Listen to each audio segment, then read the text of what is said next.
Much Laughter proudly presents the Weekly Post. Hill. Hi everyone, welcome back to the Weekly Post. So what's been happening this week then? Well, it's not just this week, is it really? It's previous weeks of what's been going on. All of a sudden, people are starting to get offended by names of brands and names of shops. I mean, an example of this is Andrex man-sized tissues. It's ridiculous. Actually, one thing I did think of was mother care. And as I thought of that, someone told me there should be a father care, which is ridiculous, because we already have a father care. And someone to explain this for us in detail is John Bishop. So people are starting to get offended by the word mother care, saying that there should be a father care. Well, if I'm perfectly honest, we do have father care. And if people don't know that we've got father care, you need your head shaken, because the father care that we've got, we've had for centuries. And that father care is basically any public house that is in the UK or even anywhere around the world. Basically, you've been a father for the whole day, you've come in from work, you've changed the shitty nappy. You've had to pick your kids up from school, you've had them screaming, you've had them shouting. You need to go and get your father care. You go to the pub and that 7 pints cares for that father. Any father who turns up at the pub are getting cared for with their 7 pints and their bag of pork scratchings and their mates telling them that everything is going to be alright and that their lives are shit at home as well. So there's that one explained. Nice one, John. Cheers, mate. But what about other things, you know? Like apparently there was someone complaining saying the Isle of Man is sexist. It's all just getting out of control, isn't it, really? I mean, what next? We're not allowed to discuss numbers because it'll offend Diane Abbott. There's the next episode of Jeremy Vine.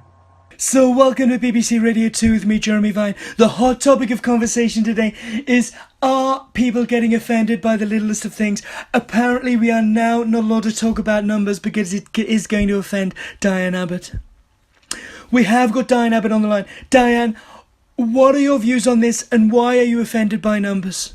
Okay, the reason I'm offended by numbers is the fact that one interview where I did get numbers wrong, people are starting to go on about it quite a lot. And I really think that it is becoming a huge issue. So, as far as I'm concerned, we need to ban numbers altogether. Diane Abbott, that really does sound extreme. If we ban numbers altogether, people will not be able to count their money. That could be another problem. So people would not get any wages because people are not allowed to talk about numbers. Is that correct? If numbers are involved in money, then therefore people are not allowed to talk about it because it will offend me.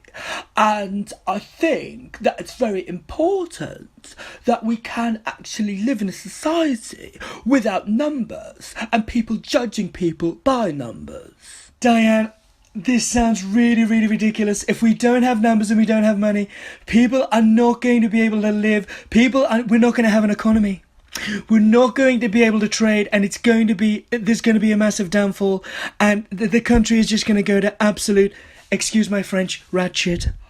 Okay, Jeremy, I'm so offended by the fact that firstly you've swore on live radio, and secondly, how narrow-minded you are with this whole situation, because numbers are not important and we don't need numbers, and because of the fact that you have been so ignorant about this, then I really believe that I need to end this interview now.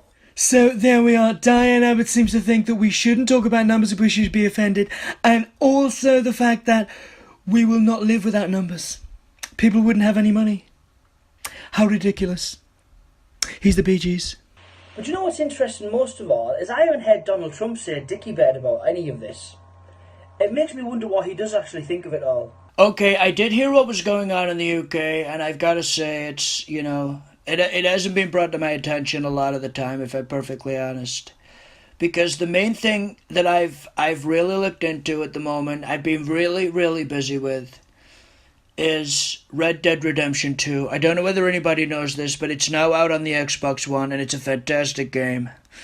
If anybody is having huge problems, if there's wars, if there's disagreements, what you need to do is take a day off the wars, take a day off the disagreements, get yourself home, play on your Xbox One, and play Red Dead Redemption 2. It's a fantastic game. Absolutely great. It's one of the best games I've played in a long time.